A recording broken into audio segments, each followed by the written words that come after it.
Who have business before this court draw near, give attention, and you shall be heard. May God save these United States, the great state of Florida, and this honorable court. Thank you. You may be seated. We only have one case on the docket today, Rentz v. State. Is the appellant ready to proceed? Yes, sir. You may. Good morning, and may it please the court. My name is Luke Newman. I represent the appellant, Ms. Catherine Rentz, in this matter. I'd like to reserve 5 minutes of my time for rebuttal, please. Your Honors, I'm going to begin this morning by arguing what is actually briefed as ground 2 in the briefs in this appeal, which relates to the denial of my client's motion to withdraw her plea. That was the ground which I raised in my request for oral argument, and my position is that a ruling on ground 2 would then make moot or would remove the necessity of reaching rulings on either ground 1 or ground 3. But I'm not real clear on, well, first, why didn't you argue that as ground 1 then? I was about to say, Your Honor, there's a lot of interplay between ground 1 and ground 2, and I'll acknowledge that right from the outset, that those two grounds will bleed into each other, and my prediction is they'll bleed into each other significantly in this matter. And to answer your question more directly, Your Honor, I didn't argue that as ground 1 in the brief in the appeal because my client took an appeal reserving the right only to appeal the suppression issue, which is briefed as ground 1. So If you review the record in this matter, my client enters a plea in a criminal case. She reserves a right to appeal the suppression issue, where she had filed a motion to suppress evidence that was seized as a result of execution of search warrants. And this is an important distinction in this matter. She enters the plea on one date, and then sentencing is set off for a second date. And so I think the more normal course of criminal procedure would be entry of a plea and then immediately proceeding into sentencing in the same proceeding. In this case, it's a little bit unique because she enters the plea on one date and then sentencing is set off. So there's this period of time in between the change of plea and the actual imposition of sentence. And I think that's important for the court to consider because when then there's further communication between the defendant and the state about the nature of the agreement, and the state reveals that it's not willing to stipulate that the suppression issue that had been litigated was dispositive, my client then pre-sentence files a motion under rule, it's 3.170 sub F, as in Franklin, files a motion saying, well, we don't have a true agreement here, and I want to withdraw my plea pre-sentence. At what point, pardon me for interrupting, but at what point did the trial judge find it was dispositive? That's a good question, or that happened in the plea colloquy at the change of plea. So she goes in and says, I'm going to change my plea today, sentencing will be set off, and there's a plea colloquy, and during that plea colloquy, the trial judge says, well, I'm going to find that the matters are dispositive, that the issue raised is dispositive, the motion to suppress. So there was only one motion. I know that in this court's case law, there's some cases where there's multiple motions to suppress, or there's maybe some other issues. Let me follow up on that. So it sounds to me like the trial judge was essentially saying, well, your client's going to have the right to appeal because I've ruled it's dispositive. I mean, the state didn't cross-appeal that issue. It's dispositive as far as we're concerned, isn't it? That's what the trial judge said. Yes, sir. And the issue is when you weigh that procedural posture with the language from our the Florida Supreme Court's Churchill opinion, Churchill only recognizes stipulation. It doesn't recognize the trial court's ruling that the issue is dispositive. And it's important, wrapping back around on this subject, because that's what controls the matter of the dispositive nature of the proceedings, whether the appeal will truly end the proceedings or whether we're in some other kind of piecemeal or... Right. So let me get this straight in my mind. Yes, sir. Your argument is that, and it has to be logically, I think, that, Your Honors, in this case, it's actually not dispositive. And because it's truly not dispositive, i.e. the state did not agree to it, and I was reviewing this yesterday, and could the state proceed to trial without the text messages? It could. Would it win? Who knows? So your argument is it actually wasn't dispositive, therefore we don't have the right to appeal, therefore the motion to withdraw the plea had to be granted. I agree completely. I'm actually in a position before you this morning where I'm arguing against, I guess we could say, the preservation or the appropriate. Right, you're arguing that, in fact, I assume, it's kind of dangerous territory, maybe. We don't have jurisdiction because there was no stipulation. Therefore, the motion to withdraw the plea has to be granted. That's correct, Your Honor. And now we're wrapping all the way back to maybe one of the first things I said this morning, is that's why I'm starting with arguing point 2 that then bleeds into point 1. They're closely related, and that's why it was briefed as ground 2. So I'm not arguing, and I want to be clear, I'm not arguing against my own position on the law, on the merits as to ground 1. I'm arguing against. Well, we can't get to the merits under your argument. That's the argument, in your position, Judge, has been supported by this court's case law that predated the plea and the sentencing in this case, and then in addition, the cases that have been released since the briefing began in this case. Because since briefing began in this case, we've had the Milleron, I believe I'm saying that correctly, and then also the Hicks opinions. It's Hicks. Right, that go further and say, and reinforce that and separate this. Remind me, in Hicks, did we say we lack jurisdiction therefore? We dismissed the appeal in Hicks, or we just affirmed? I don't. We'll find out. I don't recall, I don't want to misrepresent. Because your argument's not that we lack jurisdiction here, is it? No, I wouldn't say we lack jurisdiction, because the court independently has jurisdiction to rule on the motion to withdraw plea. That she made the appropriate motion at the appropriate time under the appropriate rule of criminal procedure and got a definitive ruling from the trial court pre-sentence. And so the court doesn't lack total jurisdiction. So if you prevail here, then obviously you can't predict the future precisely, but your argument in the lower court on remand will have to be, we want a trial. Correct. I've asked to withdraw the client's plea, and I've gotten a ruling denying that, and that's briefed as a point for reversal in ground 2 of the briefing in this case. Yes, sir. So just to be clear, though, I'm not arguing against the merits of the suppression issue. I'm arguing that they're not, that if you look at it, before us. If we carved out the phone, and this is, if we carve out the phone, carve out the search, the case, you can still prosecute the case. And the state realized that when they refused to stipulate. They refused to stipulate that they'll go away if they lose on the merits of that suppression issue. But you've already been unsuccessful on the motion to suppress. You don't get to relitigate that, do you? Yeah, we're talking about the future. I don't know. No, if you prevail here and we rule that the plea should have been withdrawn, right, then you're back to status quo ante, right? In that, correct. Okay, the motion to suppress has been denied. We're going to go to trial with those text messages and whatever other evidence is involved. That's correct. Yes, sir. Yes, sir. I don't disagree with that. The only thing I'll say as a caveat to that is that, and this is, I think, also somewhat important in the procedural history of this case, is that there were new charges that were brought after the motion to suppress. So you have, it went from 4 to 6 counts? Or? Right, after the ruling on the motion to suppress. So the motion to suppress is filed, there's 2 counts. It's denied, there's 2 counts. Then there's 6 counts, okay? And then we have this ruling that, it's dispositive from the trial court. And so I don't know if that would differentiate the addition of those 4 counts. I don't know if they would be different from the original 2 counts. That's honestly not something I considered, that I've considered in this matter. So when I look at Churchill and I look at the language in Churchill, my understanding of Churchill is that the Supreme Court, the Florida Supreme Court, recognized that the state as having plenary charging and prosecution power, and also being the party that's aware of its own evidence, has to stipulate. But you went on that issue under Hicks, don't you? I mean, I believe so. Under Hicks, I mean, it's clear here. I mean, I've reviewed the text messages in detail, and you have the witness's testimony and the evidence about the pool, and the state, even had those text messages been suppressed, the state could have survived a C4 motion. That's my position. If we carve out the phone, carve out the electronic evidence completely, and just remove it from the case, then it's still a viable criminal prosecution.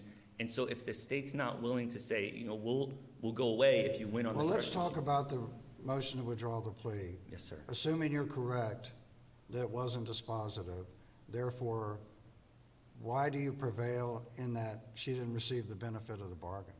Because she made a bargain where she had no remedy. And then when she caught it before pre-sentence, the trial judge is supposed to allow a withdrawal of plea for good cause. And when she came to the trial court and said, look, I made this agreement, and now the state's saying they're going to prosecute me anyway, It's not it's an agreement where I get no benefit of my bargain. And the trial judge said summarily, you're denied. You have to proceed to sentencing.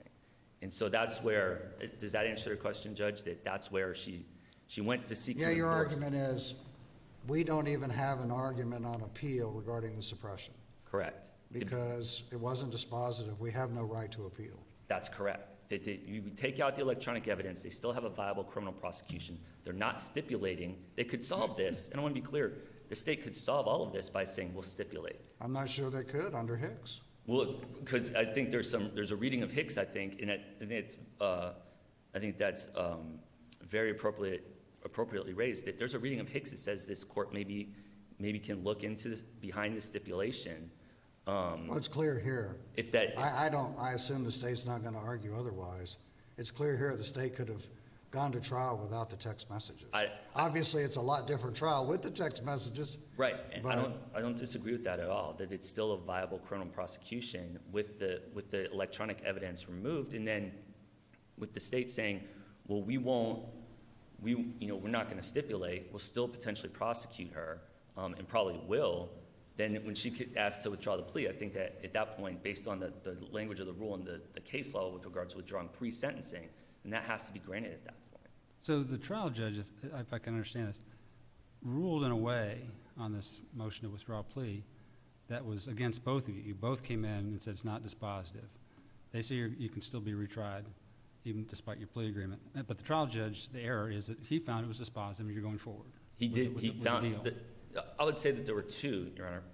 He found that it was dispositive at the time he took the plea. He said that. I think if we look at the record, I don't think there's a lot of argument that that's supportable, okay? So that was one. And then secondly, when the defendant comes back and says, well, I've realized this error in the case, and now pre-sentence, I need to withdraw my plea, then he ruled and said, no, proceed to sentencing. You're not allowed to withdraw your plea at that point.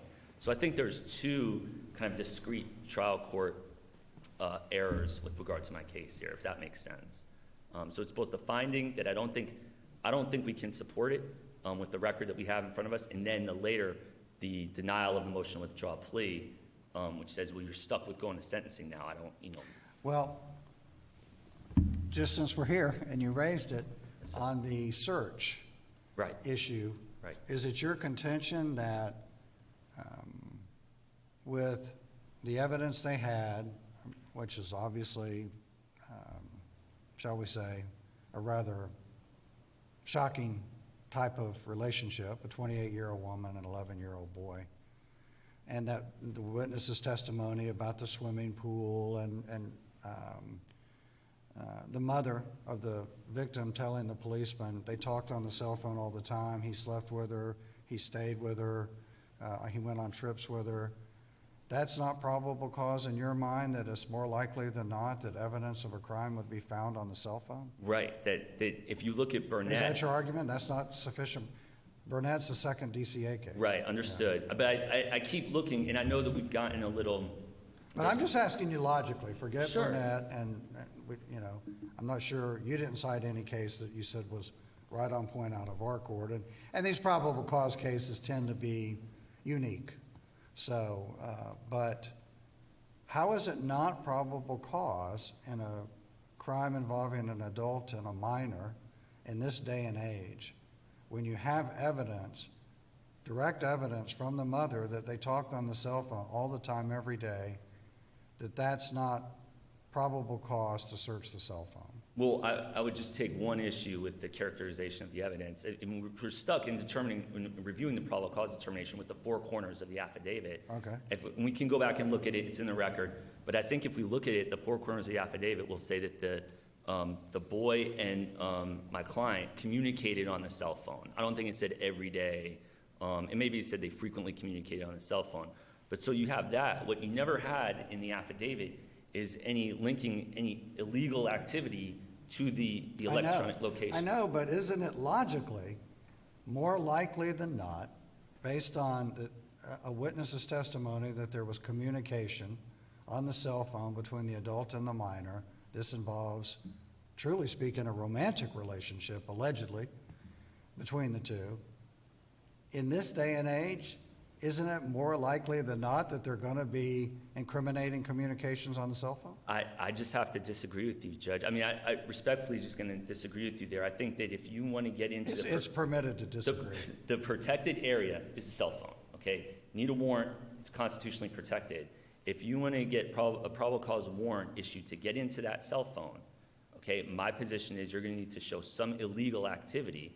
What they had was communication, and then they had the other activity that's, they said other people saw at the swimming pool. And so I think Well, how do you allege incriminating evidence on the cell phone without specifically incriminating evidence on the cell phone? Well, I get asked this somewhat frequently in suppression context of, well, what are they supposed to do? And so in this case, there's a short answer and a long answer, but the more reasoned long answer in this case is, well, you have other actors to the communication. You have the mother, you have the child.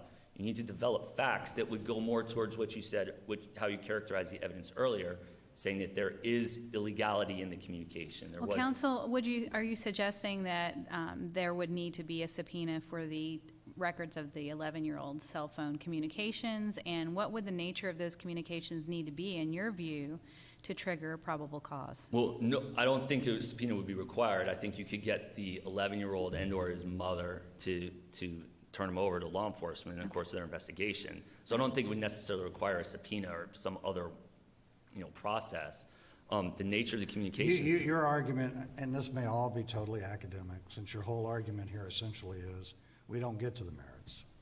That's your real argument here. That's one way to characterize it. Yes. Well, that is your argument. Yes, you just sir. said. Yes, My sir. argument here is this plea was not dispositive. Yes, sir. We want to go to trial.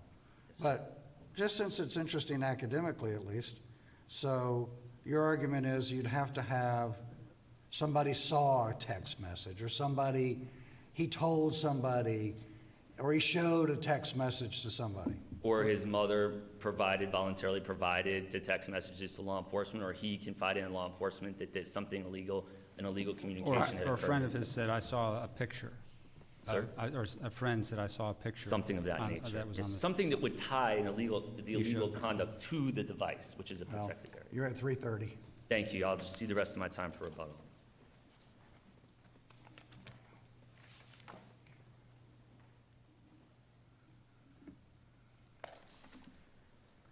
Good morning, and may it please the court. Ben Hoffman from the Attorney General's Office representing the state. I guess there's no getting around it. We have a mess, so I'm going to try to clear this up as best as I can. This is a unique case because I've actually never seen... Maybe I can help you. Is this plea, is the suppression issue dispositive in your view? Yes, and I will tell the court that if Even though the state argued below it wasn't? Well, that's based on an off-the-record comment that the prosecutor made that I still don't even know the context of that conversation. What I want the court to actually focus on... Well, let me ask you this way then. Could the state have gone to trial without the text messages and survived a C4 motion? Yes, and I'll... Well, then it's not dispositive Well, under Hicks. But it depends on whether the state stipulated before they tried to unstipulate. But we And said that's- in Hicks, a stipulation can't confer, I hate the term disposivity, it's such a long word, but can't confer dispositiveness of an issue on the court. Well, It can't create a dispositive issue out of whole cloth. Well, I think the Supreme Court disagrees with that in Churchill. And the Supreme Court was very clear in Churchill that once the state and the defense stipulate that a motion is dispositive, the district courts don't have authority to go behind that and say that, and basically second guess whether it's dispositive. I mean, that's the clear holding of Churchill. We didn't read Churchill that way in Hicks. Well, that's the reading of Churchill that I've had. I've read it at least twice yesterday, plus what I read after the reply brief. And So how would you distinguish Hicks then? Well, the way I would distinguish Hicks is, I mean, this is a case where the state is actually trying to give appellant the benefit of her bargain. So what I was actually going to lead with is I've never actually seen a defendant try so hard to keep an appellate court from hearing her motion to suppress. I mean, normally when we have these preservation issues on a motion to suppress or any other dispositive motion, it's the state that's trying to keep the court from reaching the merits. In this case, you actually have the state openly inviting the court to reach the merits, and it's the appellant that doesn't want you to reach the merits of her own motion. Well, here's And my then- question. What does the record say? Because we hear counsel saying that at the motion to withdraw plea, there was this unity in that you, the state, had decided that it's not dispositive. They thought it was, and therefore there's a disagreement. And we want out because of that one of two factors. So is that not accurate? Well, again, I wasn't privy to the conversation, and it's an off-the-record conversation. So beyond what's alleged in the motion to withdraw a plea and what's alleged in the brief, I don't have any information about that. Okay, What- so I'm sorry, I don't have the transcript, but was there some type of transcript before the trial judge who was told, hey, we want out because the state won't find it's dispositive? The state, never in the record does the state argue that it's not dispositive. So this is entirely based on something that happened off the record. What we can look at in the record, though, and what I want the court to focus on, is if you look at the plea hearing that occurred, I believe it was in April of 2018. If you look at the plea hearing, defense counsel comes into court and says, we have an agreed upon resolution, which implies that the state previously agreed to those terms. And then he reads the terms of the plea agreement with the bracketed sentence, and specifically includes within those terms that the state has agreed to, we are reserving our right to appeal. So my argument is actually that the state, during that plea hearing, you go on through the transcript of that plea hearing, I think it's very obvious that the state had agreed that the defendant can take an appeal, and by implication, agreed that this was dispositive. When the state, off the record, tries to later say that this is not dispositive, my position is it's too late. I mean, this is an agreement, it's a contract that. And that listen, legally had no you have significance. my sympathy in this case because this is one of the most unusual cases I think I've ever seen. It is, and I'm. that, because your argument, I assume, is not, if we rule that the text messages have to be suppressed, the state can't go to trial. You're not going to concede if we rule that the suppression should have been granted. The state's not going to null pros the charges, is it? Oh, no, I'll tell you point blank that if you were to reach the merits of the motion to suppress and you reverse on that ground, she's not facing prosecution. How so? Because I guess. I mean, we don't since go we off have the an- record, well- but, I mean, you have evidence, Well, including we have an eyewitness. appeal. I'm sorry, I didn't interrupt. you have evidence of eyewitnesses that, this conduct was going on. Some of it may be circumstantial. You have evidence that he slept at her house. You have the evidence that the appellant argues shouldn't have been raised at sentencing, but the evidence about her internet search, and you don't think all of that would survive a C4? I'm not saying will they, because we don't want to go there. I don't want to go into your private conversations with the state attorney. But objectively speaking, the state would be able to survive a C4, right? The state could, and I'm not saying that she doesn't face prosecution because she couldn't. I'm saying she won't face prosecution because, since we have an appeal based on off-the-record comment, I'll tell you that the state attorney has since told me Well, if you remand this based on the suppression Yeah, issue, she's yeah. not facing prosecution. But that's outside the record, Sure. so. And when you say it's outside the record that the state said they wouldn't agree it was dispositive, wasn't there an argument by the lawyer, I think the same counsel who's here today, at the motion to withdraw the plea, Your Honor, the state now says they will not agree it's dispositive? Well, are you talking about in the written motion? Because there was no hearing. Okay, in the on it. written So, motion. in the written motion, he represents that the prosecutor said Does this the is not state- dispositive. Does the state reply and say that's not true? I don't think the state contests. I don't think the state said anything in response to that. Well, then it is part of the record. And I'm not doubting that the prosecutor said that off the record. Well, no, I mean, it's in the record in a written motion by the council that the state has Right, now. but, right, it's in the record that he represents that happened, and I'm not contesting that it did. I'm just saying, we don't actually have the prosecutor's words. It's more in the record than your conversation with the state attorney. We have the We'll put it that prosecutor's way. silence is what we have, in the face of a It's about the plea state, hearing? in the face of a statement that the state doesn't believe this is a stipulation. Well, that- right. That there's silence. You have that, and then during the plea hearing, though, when defense, and I want to bring this up, that defense specifically asked the trial judge, as part of their plea agreement, asked the judge to make a finding of dispositiveness, and you also have the state sitting silent during that. But Then that you was have- before the motion to withdraw the plea. Right, it's before the motion But to I- withdraw a plea, and I'm saying that at that point, the state is bound. Maybe I can help you out here. So I guess your argument here is, just to frame the issue, All right. That's just an assertion by counsel. We have nothing on the record indicating the state asserted it was not dispositive. The trial court found it was dispositive, and you here today are asserting it's dispositive. Right. I am asserting that during the plea hearing, the state, by implication, stipulated that this was dispositive, and that this later off-the-record conversation, when the state says, no, it's not really dispositive, it's too late for them to unstipulate, if you will. But you're arguing today it is dispositive. That's correct. Forget the stipulation, that on this evidence and this record, that the state could not, objectively speaking, as a matter of law, proceed to trial without the text messages. No, well, no, short answer. What I'm saying I thought is that was the short answer. Well, no is the short answer. Based on the definition of dispositiveness, because this court has previously defined dispositive as no matter what this court decides, there will be no trial. So what I'm saying is based on that definition, if this court reverses based on the suppression issue, there will be no trial. There will be no prosecution, and that's just without the stipulation. My main argument is that the state stipulated, and that this question of whether it's technically dispositive or not based on Churchill doesn't matter because the state stipulated, and once they stipulated by implication, they're stuck with it. So their later attempt to get out of it or unstipulate was legally faulty. On the merits. So the mother telling the police that they communicated on the cell phone along with the other evidence is PC for a warrant? That's correct, Judge. And I'll actually quote the operative language was communicate via cell phone on a regular basis. So that was the actual, the wording of the search warrant itself, or the affidavit for search warrant. So that's always going to be probable cause for a search warrant in a sex crime involving adult and minors when someone says, well, I know they communicated by cell phone.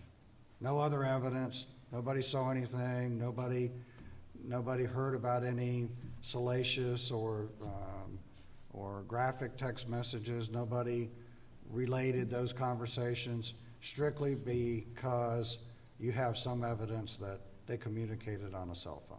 Well, no, I'm not asking for a bright line rule. What I'm asking for is a totality of the circumstances Right. approach. So in this case, it's not a matter of you have conduct once at the swimming pool coupled with a statement of they communicate.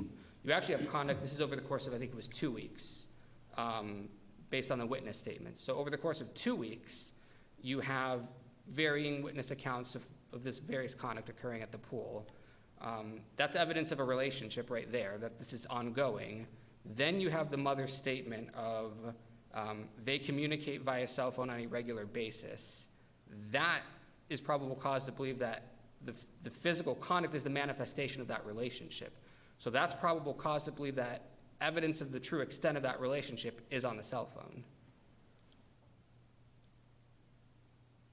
And even if the court were to find that that's not probable cause, you still have Leon in the good faith exception. So in this case, this is a search warrant case. So Leon has said, absent these 4 exceptions, if law enforcement goes and gets a search warrant that's later invalidated, we're not going to suppress the evidence. I know in the reply brief, the appellant says, well, we don't get to good faith because there was no testimony because the trial judge didn't allow testimony. And my response to that is if you actually look at the beginning of the motion to suppress hearing, that's really not what the judge said. What the judge did was ask if there's any witnesses. The state said no, and then the judge kind of interrupted and said, well, I don't think, it's a legal issue, I don't think I need testimony, but if anybody wanted to present testimony, basically this is your chance. And then defense counsel chimes in and says, it's a 4 corners motion, we don't have any witnesses. So I think it's a little disingenuous to say that we don't get to good faith because the judge didn't allow testimony. But candidly, I don't think we get to good faith. I think this is a clear case of probable cause under the totality of the circumstances approach and under the standard of review when a search warrant has been issued, because it's not the normal standard of review where you have the mixed questions of fact and law, which in this case it's all law. When a search warrant's been issued, the reviewing court just determines, did the magistrate have a substantial basis for concluding that there was probable cause, which is a much bigger hurdle, I would say, for the appellant than it is for the state. Counsel, So- I'd like you to return to the dispositiveness issue. So, you would concede that a motion to suppress can be dispositive, correct? Correct. Right. So, under what circumstances can a reviewing court look behind the state stipulation and look into the evidence that was, available to the state to prosecute to determine whether a motion to suppress is or is not dispositive? Well, without the benefit of Hicks, because I'll be candid, I'm not that familiar with Hicks. So I'm focusing just on Churchill, because that's the one I'm familiar with. So based on Churchill, the Supreme Court has said district courts cannot go behind I understand that, but I'm stipulation. asking you a Hicks question. So, what does the reviewing court look at in determining whether this particular motion was or wasn't dispositive? I mean, certainly we could speculate, right, that this then 11-year-old child witness might testify at trial, in which case that factually the motion would not have been dispositive. But what tools do we use to determine whether the issue was in fact dispositive in a particular case? Well, just on a normal, again, taking stipulations out of it, just normally to determine whether an issue is dispositive, I think Judge Thomas had the analytical framework, which is you just ask, could this survive a C4 motion to dismiss? Or could this, I guess if we're at trial, could this survive a judgment of acquittal? And in this case, yes, assuming the victim testified, which, the victim was pretty uncooperative. So I don't know that the victim would have testified, but assuming the victim testified and you have the 7 independent witnesses testify based on the original 2 counts she was charged with, then yes, the state could survive a C4 motion or a judgment of acquittal. Who's in the best position to make that determination? Is it the state or is it the court? Looking at the record as it existed at the time the motion was filed. At the time of when the motion was filed, I would argue the state would be in the best position to, because the state, the state's not basing this on a cold hard record. The state is basing this on actually having conversations with witnesses, having conversations with law enforcement. So at the point in time when this is decided in the trial court, the state is in the best position to determine whether it's dispositive. It certainly would have been difficult without the text messages. It would have, and it's, And we have to look at it, I think you make a good point about the victim's lack of cooperation. You have his statements to the CPT investigator, which he denies, basically, that anything happened. right. So you have some witnesses observing the behavior in the swimming pool, and that's about it. But, so the question is, I know you disagree, but if we were to say, under Hicks, we look at the facts, could that survive a C4? The answer is yes, I think. I don't think you disagree. Would it survive a motion for a judgment of acquittal? I think you probably don't disagree that it could. Would it result in a guilty verdict? That's not the issue. That's certainly questionable, but it could. Right, and it also depends on the counts. So, originally, she's charged with 2 counts. So those are the counts that are based on the independent witnesses. You subsequently get these other 4 counts after the motion is suppressed, and that's where maybe they don't survive based on that. Right. C4 is a pretty low standard, so they Right. probably get past C4. Whether you get past judgment of acquittal without assuming those counts aren't based on the independent witnesses and based solely on But the the 2 victim. counts would survive, The original 2 would. and they're both first-degree felonies. Right. But again, I think it's telling that, I realize this court doesn't have to accept a concession from the state. But I think it's telling that you would expect, if the real concern at the trial level was, well, we're concerned that we don't have an appellate remedy. We're concerned that this isn't dispositive and that this is going to get kicked out on jurisdictional grounds. You would expect that when the state on appeal doesn't argue that it's procedurally barred, you would expect that, even though this court doesn't have to accept it, you would expect the defense to accept it. And in this case, they spent 5 pages of reply brief rebutting Well, the yeah, state. but counsel, that's because that's the central issue here today. Well, It was before the motion to withdraw the plea. They say you pulled back on it, said didn't agree it was, that it was dispositive.